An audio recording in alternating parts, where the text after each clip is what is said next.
Good morning, ladies and gentlemen. Welcome back from your coffee break.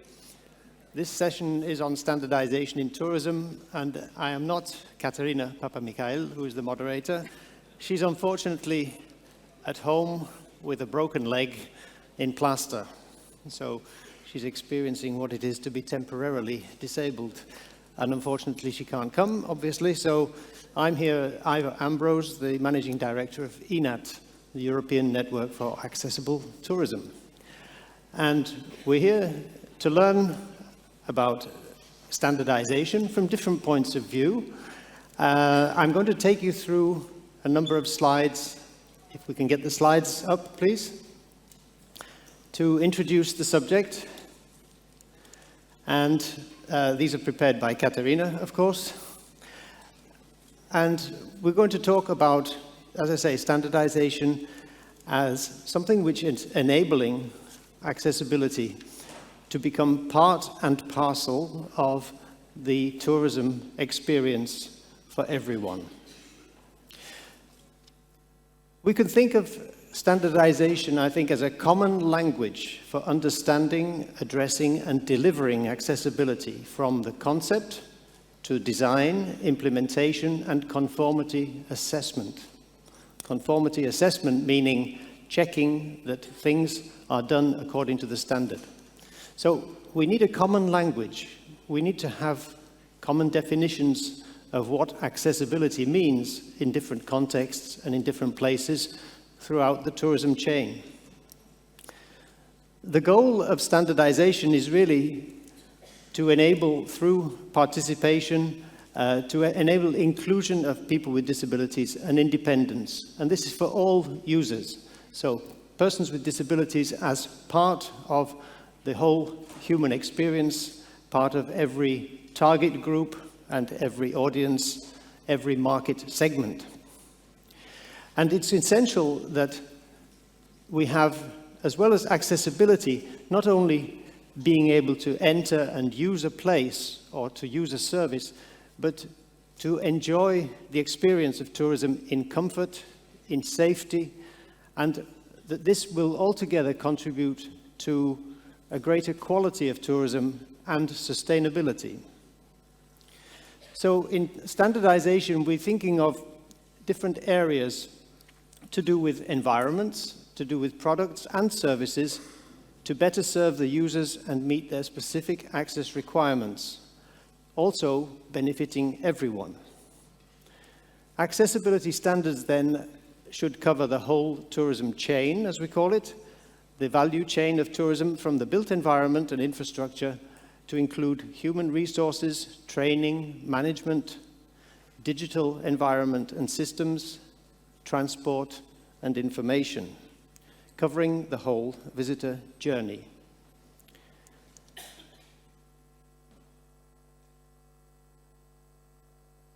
I'd like to mention how we develop standards and how we apply access standards. It's very important that standardization, we're not going to get into the nuts and bolts of standards here. We're not going to get our hands dirty talking about how standards are in detail, how they're actually developed. But I just want to give a general picture that this is a participatory process led by industry and by public sector, involving also users to ensure that there is a consensus around the standard that we're trying to achieve. And we'll hear a bit later from Marina, sitting next to me here, from UNWTO, who is convening the standard, the ISO standard on tourism for all. But the principal idea is that through standards and working together, we should achieve a consensus between different stakeholders, different parties who have particular interests in ensuring that their considerations are included in a standard. It's very important that there is a balance of views and a consensus to achieve an agreement on what requirements should be set and also, eventually, how these should be monitored, controlled, and compliance should be achieved. So clearly, we involve the public sector, the policymakers and authorities, the private sector, industries, across the tourism chain, but also in manufacturing, transportation, and service. Tourism touches on all of these areas of policy and practice. So it's a very wide net for tourism. And of course, all important user organizations, the people who are affected by standards as consumers, as visitors, as tourists, need to have a say about how these standards will affect them and what implications they have. And actually, all of standards really in this area in tourism originate from the desire to have a good, accessible tourism experience. There are different ways of applying standards, of course, and just to make a contrast between what is a legislated standard and a voluntary standard, when we're talking about the standard I just mentioned on accessible on tourism for all, this will be a voluntary standard. It sets the parameters for what is desirable for everyone to achieve in the standards, in the tourism industry. But some standards in some countries are legislated, where there's a particular requirement for safety, for health and safety, or for the security, and also this also touches on tourism in some ways as well. But legislated standards are not always the norm. It will vary according to the subject. The overall picture here is then that standards build trust, and they ensure the quality of the services that we're dealing with. So I'm going to introduce each speaker individually and then ask them to give a straightforward presentation of what it is they do in the area of standards as a general theme. So you'll be hearing from the next speaker, who will be Olaf Schlieper, he's Innovation Manager at the German National Tourist Board. He'll be telling you how their organization, the National Tourist Board, has developed its own set of checkpoints. Not a standard at national level or international level, but a set of checkpoints that the tourism sector is using. And then we'll follow on with Marina talking about the ISO standard I just mentioned. And finally, Sophie will talk to us about the blue flag criteria that are applied to beaches. So I will give the floor now to Olaf.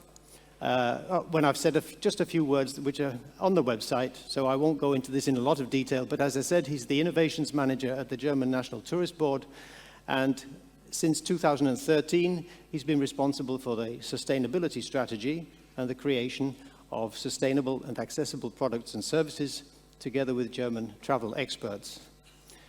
He's a jury member in several national and regional competitions, and he is a speaker and moderator promoting Germany as a travel destination. So I hand over now to Olaf, and I think we can take one more slide.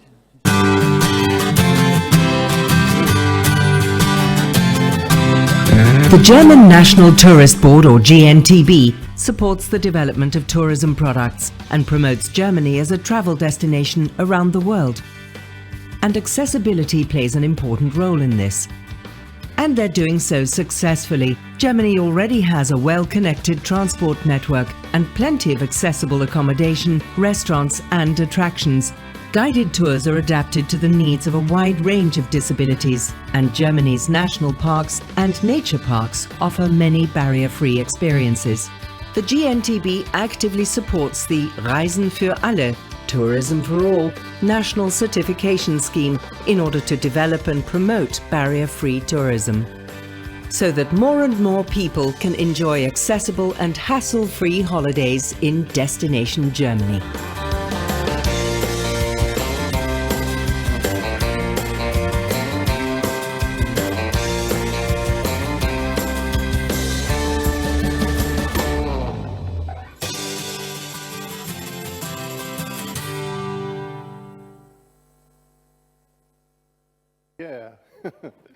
Thank you very much for the introduction, Ivor, and hello everybody. Welcome to this fantastic event on accessible tourism in Malaga. Well, as he said, I'm Olaf Schlieper, Innovation Manager at the German National Tourist Board, and I would like to take you on a historical journey, if I may so, to tell you about a project which has been initiated about 2012. Then a national organization called NATCO, or Tourism for All, the head organization of the handicapped organizations in Germany, and the Federal Ministry of Economics and Energy, they figured out that there is a huge business potential with accessible tourism. Even in Germany alone, we have about 13 million people with accessibility needs. And in addition, the population is getting older and older, and this is at least for all Europe. So there's a huge business potential. And we would like to attract many people with disabilities to come to Germany. But to make the decision easier, it's really necessary to give reliable and detailed information in how far hotels and train stations, tourist informations, museums are accessible for the specific needs of the travelers, for blind people, deaf people, mobility impaired people, and also mentally impaired people. And you may know that I'm responsible for the German National Tourist Board, but we are only working abroad. Our task is to bring people to Germany as travelers. But there is no national tourism organization within the country. Tourism is on the shoulders of 16 federal states in Germany, like Bavaria and others. And if you want to fulfill such an idea to create a national certification information system for handicapped people, you have 16 partners and many more. So it was a challenge. But the Ministry of Economics and Energy invited all the major partners of tourism, like huge hotel chains, organizations, destination marketing organizations, the railway company, the biggest car organization in Germany, and many others from the tourism industry. And on the other hand, several players who had a voice for the needs of handicapped persons. So both parties had been invited to sit at the same table, even competitors. And it took us a while to realize that for this project, it's really necessary to pull the same rope in the same direction. But at the end, we succeeded. And after 2 years, the first version of this national certification system was ready to use. But it then has been developed further and further. And since February this year, the dream came true that now the system is in a shape and it works in that way as we wished it should be. And the idea behind this, as you see in this slide, that we send trained inspectors to the tourism entities, like hotels, for example, and do a professional check and prove in how far this hotel is accessible for 5 target groups. As I said, blind people or visually impaired people, deaf people, mobility impaired people, and mentally impaired people. And also many others, like families with children, business travelers with huge suitcases, you know, tourism for all. And so now we have about 200 trained inspectors cruising around Germany and checking all the tourism entities and how far they are accessible. And the idea is to make it possible that the traveler can decide, according to the very detailed data, if this special hotel or museum fits to his need, if he is able to use it, to enter it, to feel good in that special entity.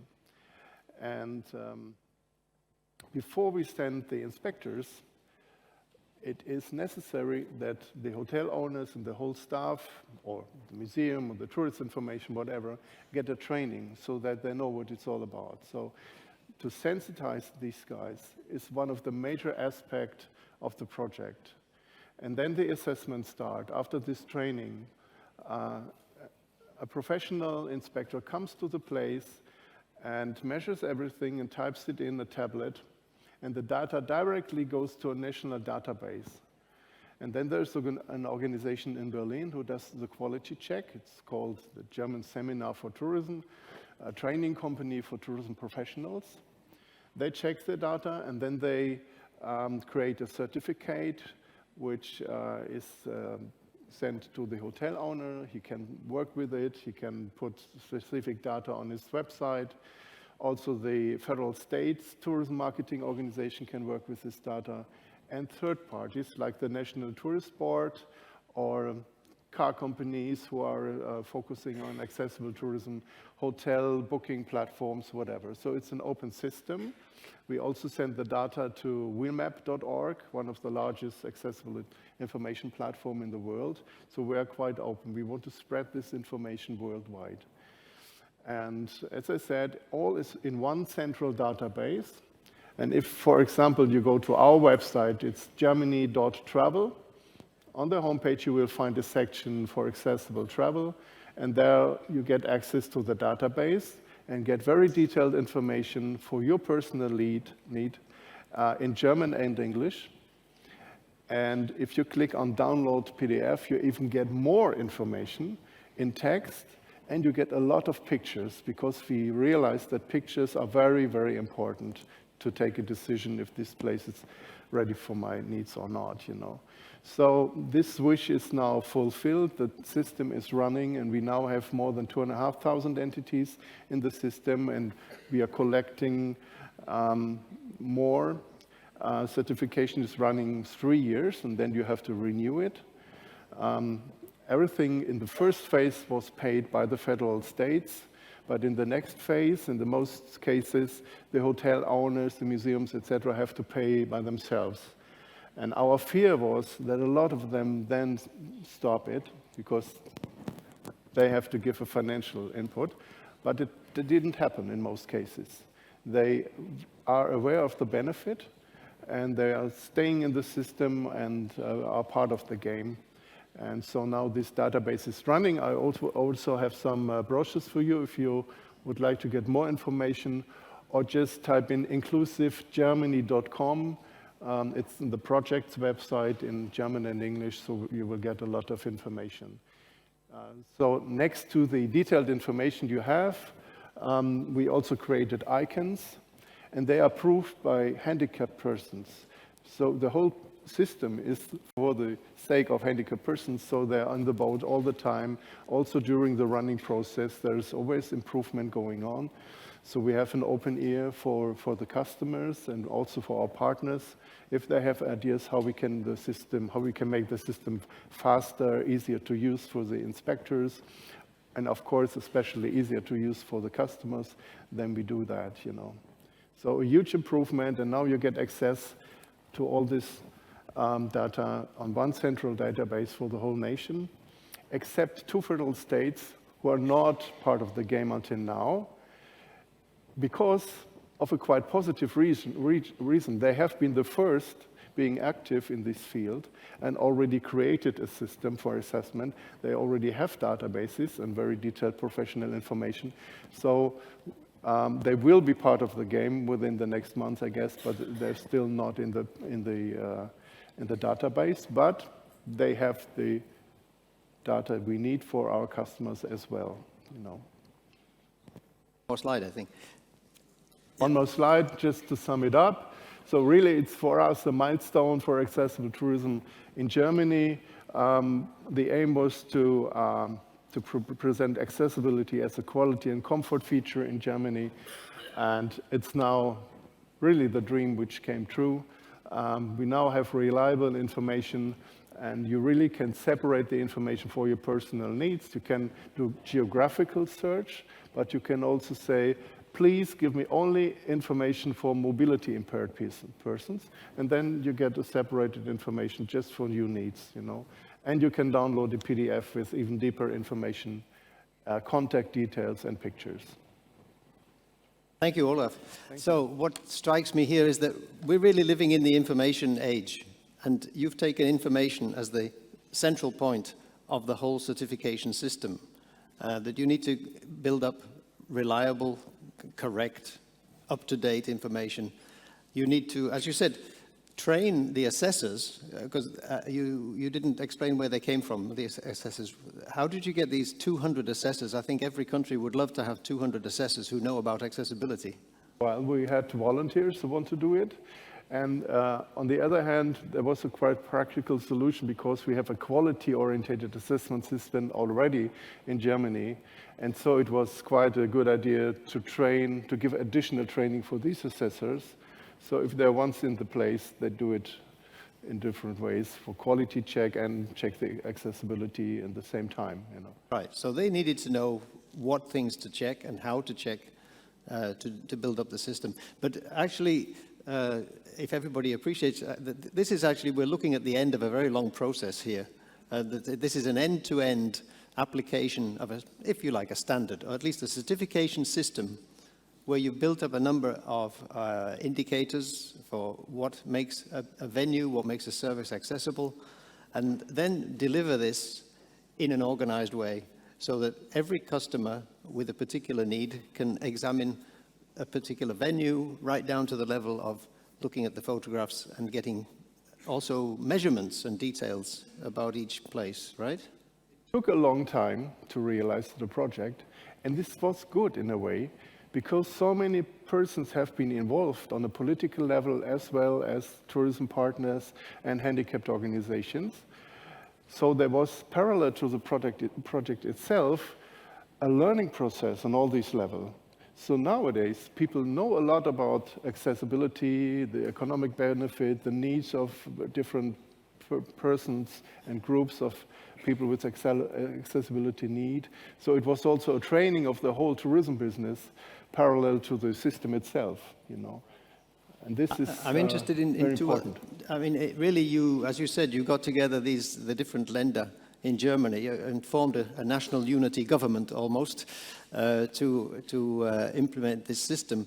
And it also strikes me that the way that you've done that has brought people on board the accessibility thinking, the way of thinking. Do you think that it's really changed the organizations, the businesses themselves, to understand accessibility better? Yeah, it really happened.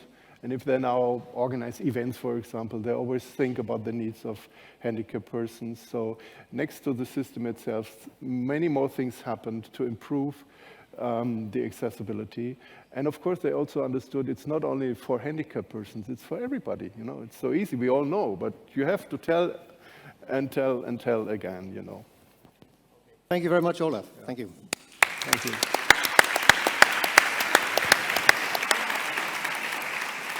Okay, could you take the next green button?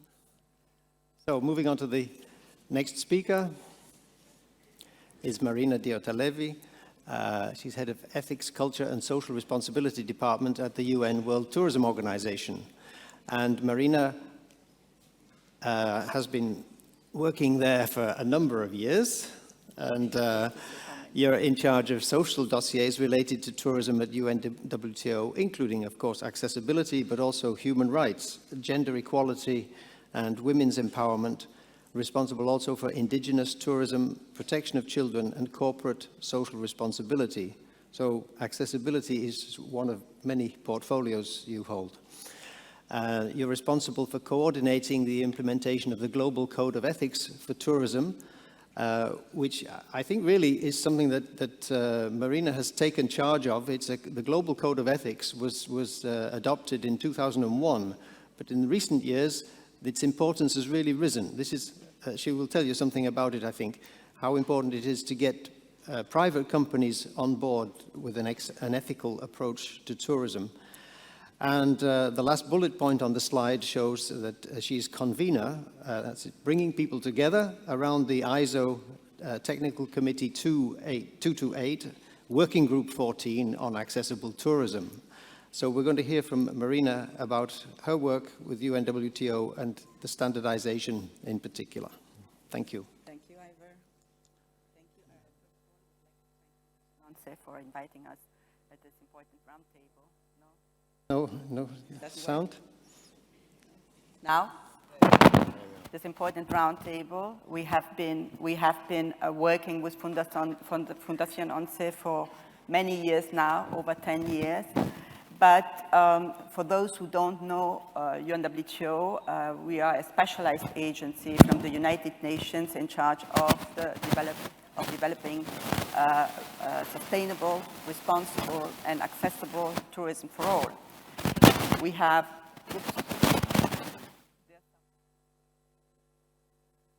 159 member states, so we work directly with the private sector and the ministries, but we also have a category from members from the private sector. So throughout this many years of work with Fundación 11, we have been, on accessible tourism, we have been observing that the tourism sector still faces important challenges in terms of accessibility, especially because there is a lack for a global standard on accessibility. There's a certain gap concerning accessible tourism in criteria and indicators, especially for the provision of tourism services. This is why we have noticed that in different countries, in our member states, different countries, they may have standards, but these standards are differing from one country to the other. But the important thing is that we all have also noticed that within a country, there have been differing standards from region to region. Some other countries from our member states have no standards at all concerning accessible tourism. For this reason, we really see the need, and we have seen the need, for a really solid, comprehensive, international accessible tourism standards, which does develop accessibility in tourism on the common grounds, because the consumers in tourism... Take the next slide. Oh, sorry. Yeah. The consumers, the tourism consumers, really need to make the informed decision. They have this decision concerning where they want to go, what destinations to choose, what kind of services to choose in this destination. It has to be based on common ground, on reliable and accurate information. As Ivor has said earlier, what is a standard? A standard is a document that provides for requirements and recommendations, guidelines, characteristics that can be used to ensure that a product, a service, a process even, is developed in line with the purpose. The purpose it has. It is developed in a safe way, it is developed in a reliable way, and it is of good quality. So this is why we have, along with Fundación 11 and UNE, the Spanish standardization organization, we have discussed, and already 3 years ago, we have proposed a project for the international, for an international standard, and we have proposed it to ISO, the International Standard Organization. This proposal was accepted, and we have started to work as from beginning of 2017 under the umbrella of the Technical Committee on Tourism and Related Services of ISO, International Standard Organization. We have formed a working group with the leadership of Fundación 11 as the lead expert, with UNE, the National Standard Organization, as its coordinator, and as UNWTO as the convener. Along with these three partners, we are counting with around experts from around 35 member states or countries, members of the ISO Technical Committee. 35 countries have, no more, sorry. 35 countries are participating and the experts of the 35 countries have to be channeled through the National Standardization Organization. Well, the scope of this international standard is the development of a standard comprising requirements and recommendations on the best way to deliver tourism services that are accessible for all people, which means, in other words, to tourism services that provide equal access to everybody for the enjoyment of tourism by the widest range of people of all ages and all abilities. It is a complex task that the working group has before itself, because it needs to balance the needs of the access need of the people and the viable solution for the destinations and the businesses. As you know, in the tourism sector, the tourism businesses, the majority of them are small and medium-sized businesses. Some of them may think that new standards may be burdensome for them.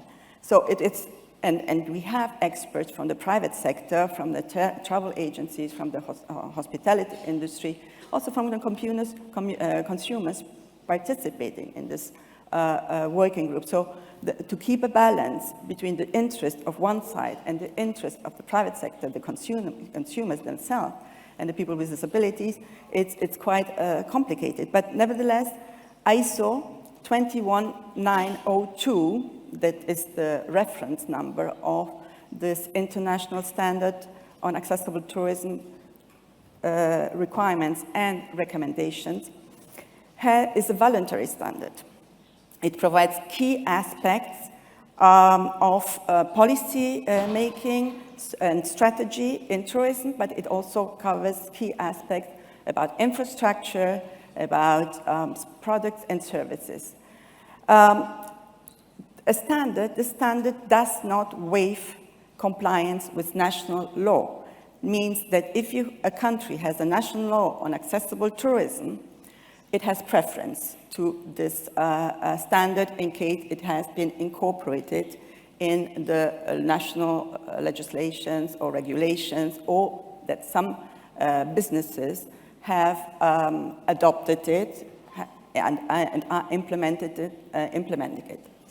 Now, this standard is addressed to all stakeholders of the tourism supply chain. As Ivor has mentioned it, it is addressed to governments, public organizations, to the private sector, but also at all levels, local, regional, national, international level. And it is planned to be published next year, during the first semester of 2020. The structure of the standard, and I have here a summary of this standard and the contents of the standard for those who are interested. You can find them at the stand of Fundación 11. The structure of this standard is, for each stakeholders in the tourism supply chain, there is a general part that everybody has to comply with, and then there's a specific part that each stakeholders looks at concerning, depending on the subsector that it belongs to. So the core recommendations and requirements refer to the design of a service, the information and communication of a tourism service, the training of the tourism staff that needs to go along with accessible tourism, and also the built environment, in this case only from a functional perspective, functional requirements. And then the specific areas that go to specific subsectors refer to public organizations, transportation, accommodation, restaurants, tour operators and travel agencies, leisure activities, MICE, and so on and so forth. So I would really underline the important role of the public sector in promoting an international standard and in making it possible for international standard to be implemented. Especially the public sector needs to adopt policies, legislation, investment procurement policies, needs to incentivize the private sector and the destinations to implement this standard. And this is the work that UNWTO is doing, sensitizing, raising awareness, informing our member states through the Ministries of Tourism, the National Tourism Administration, that something needs to be done at international level.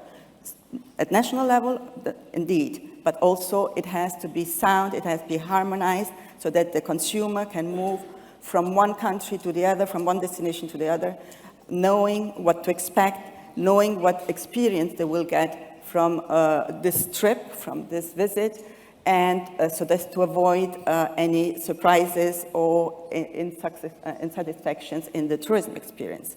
So with that, I will finalize here. Thank you, Marina. Thank you. I think it's been very valuable to get some insight into the details of this new standard that you're working on. And of course, I'm going to maybe state the obvious, but as you said, the ISO standard emphasizes the value of a global approach. And where else should we have a global approach than in tourism? Tourism is an international phenomenon, and the development of standards country by country would take 1,000 years to integrate and coordinate. So it's a very good thing, I think, that you've taken the initiative from your viewpoint, from UNWTO, to develop a standard that everybody can use. Those who have a standard already or have national legislation can use what they already have, as you say, but those who don't can get good guidance, and many of the countries that have standards are feeding into that guidance. So we will achieve, let's say, a level playing field for the way that tourism is offered around the world, and it will make it easier for consumers to understand what they can expect when they get to country A, B, or C, because there will be a certain level of understanding and in a sense, coordination between countries. It'll make things much easier. I'd just like to pick up on one of the points I didn't hear this word today, but I've been working alongside as a liaison organization in the standards work, and sometimes you've called this standard that's coming out an aspirational document, that it expresses the aspirations of what we need to do, because there's an understanding also it will take some time to reach these standards. What do you think about the time frame for bringing in the standard and getting it implemented? Well, indeed, it's an aspirational requirement, an aspirational standard, because the accessibility in tourism is a process. So, you know, some of the stakeholders from the private sector may be worried, and they think, well, once we have a standard, we have to implement it and immediately from one day to the other. So no, aspirational, you have to try to improve day by day, to improve the quality, the experience, and with the intention to get to excellence. But it's little by little. It may take some time, but you can start building on different aspects, little by little. We hope to have the standard at the beginning of next year. Once we have the standard, ISO standard published, we can distribute it or facilitate it, the access to our member states, explaining to them it's not immediate, but please think that this is what you would need to have this accessible destination, accessible tourism services who satisfy the tourist in all its ranges, ages, and abilities. It's also not only for the tourists, as you said, it's also for the local population that they will benefit for more accessible infrastructure products. So it's And it's a voluntary standard, it's after voluntary. all. So you can get on board once you've read it. You can get on we board want to use unless that. the government and decides to incorporate it into its legislation and regulations. It is still voluntary. The private sector and the companies may decide to apply it and implement it and have it certified once they have implemented the different standards. Okay, I'll bring you to a close there because we have to hear Sophie in a moment. Thank you very much, Marina. Thank you.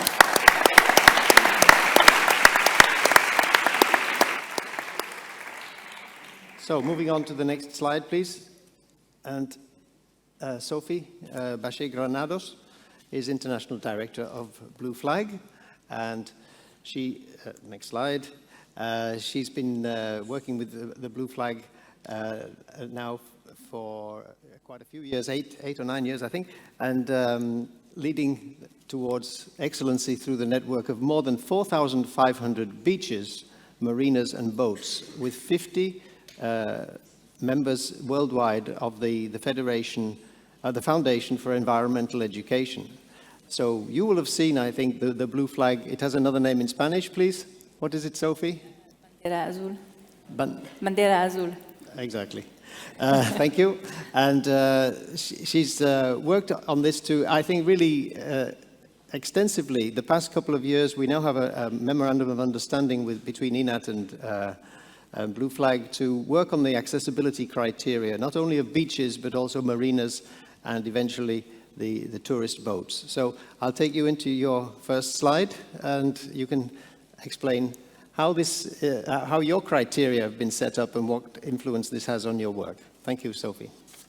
Thank you. Hello. Hola. Thank you so much for having me here. I think the discussions we're having are very interesting, and I'm very glad I could be invited to this forum. I'm sorry my presentation is in English because my Spanish is really, really bad. I'm here to represent the Blue Flag. I'm going to give a little bit of background about what the Blue Flag is, and then I'll dive into our criteria for accessibility. The Blue Flag is run by the Foundation for Environmental Education, and that's a non-governmental organization. And it is known in Spain as Bandera Azul. Basically, a lot of countries translate the name Blue Flag into their own language, which makes sense. And Spain is actually our biggest country with more than 500 beaches awarded in the year. The Blue Flag is a yearly award, which means that every year the beaches, the marinas, or the boats can apply for the award, and they go through a strict process, and the application is renewed every year. We have a big set of criteria. We have, for example, for beaches, 33 criteria about, of course, environmental education, environmental management, bathing water quality, safety and services, including accessibility. The Blue Flag program started in 1985 in France and became European in 1987. So we can say we've been around for a while now. It was European until 2001 when South Africa joined us, and then we expanded to the whole world. We are now present working with a bit more than 50 countries. There was a session this morning about South America, and for example, we have our first 4 beaches awarded this year in Colombia. We are working very hard with Chile and Argentina, and we already have sites in Brazil. So just an example of like how wide the network is now. We're also in New Zealand, in Iceland, so a little bit around the world. I'll show you a map just a little bit later. Accessibility is an imperative criterion for the beaches, and we ask that at least 1 beach per municipality that has a Blue Flag has accessibility. Now, for the marinas and for the boats, this is a guideline criterion, but we do, of course, try to push them. And when we talk about accessibility to the beach, as you all know, getting on a beach is nice, but what you really want to do is get into the water. So we also try to push them very hard to get amphibian wheelchairs or some special tracks or a way for people to get into the water and not just like stay on the sand and be there. So this has grown in the past years. As Ivor said, I started working in Blue Flag 9 years ago. I can really see the difference. There's been a lot of effort in there. We have more and more beaches that have access to the water. We also have beaches that have access for visually impaired people. So there's a lot of effort happening there. And here you can see the map of all our beaches, marinas, and boats. We are also trying, that was a very valid point, to say that you want to know what people can expect and you want to give the information of where you can find what to people. So we also share our data with Wheelmap, as do you.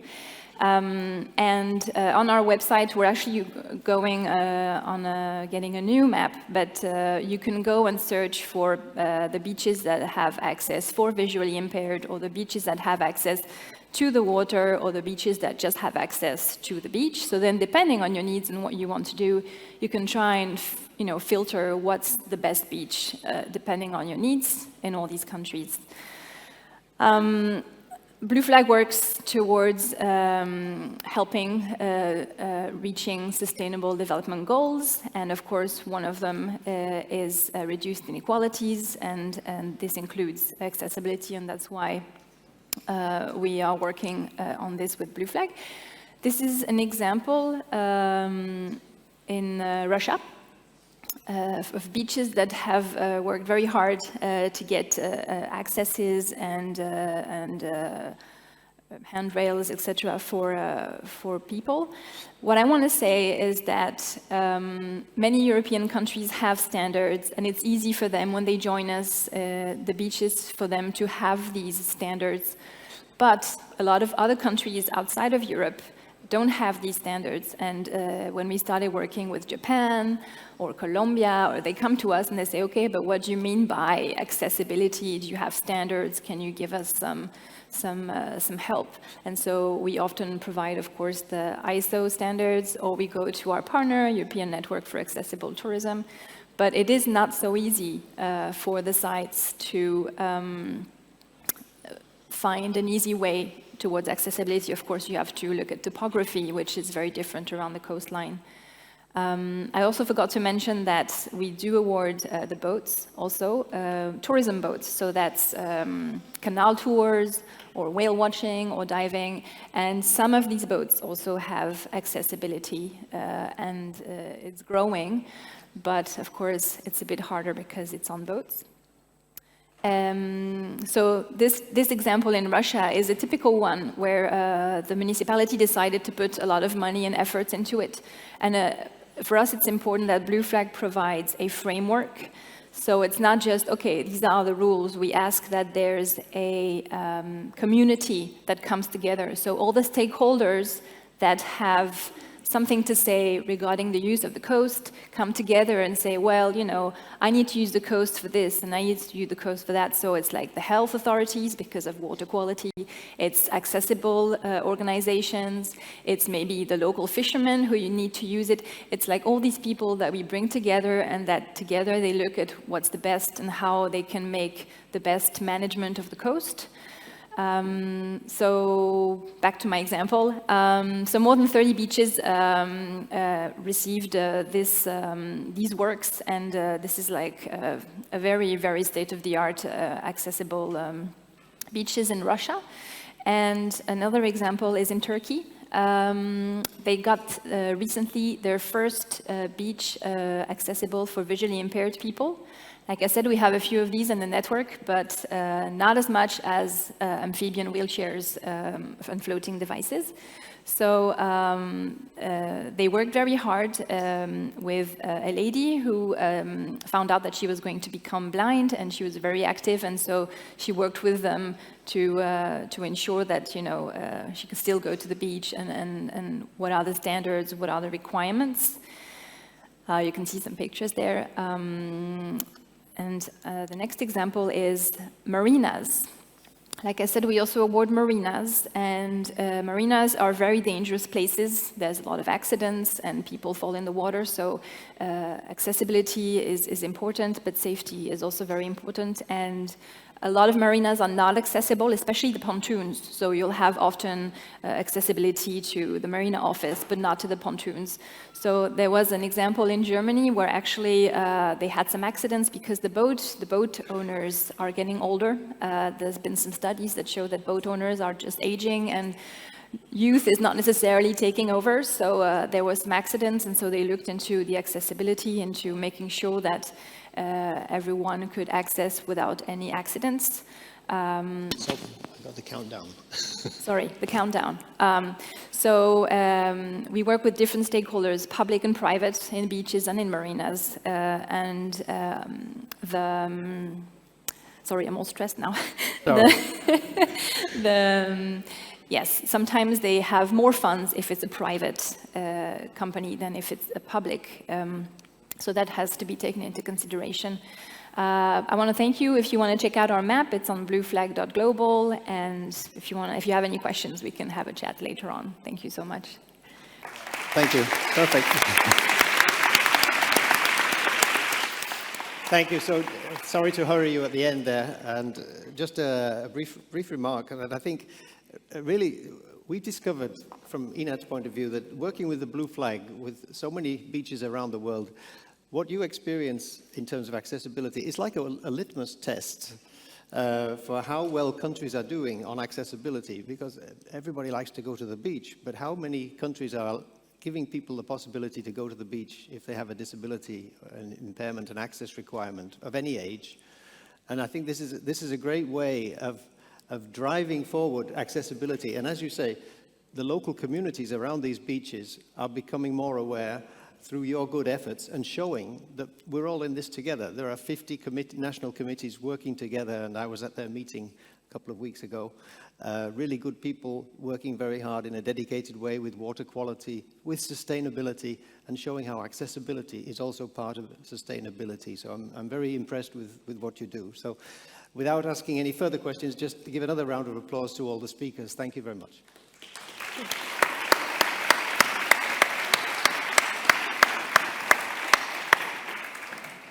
Okay, that's good. That's all right. Yeah, with so many.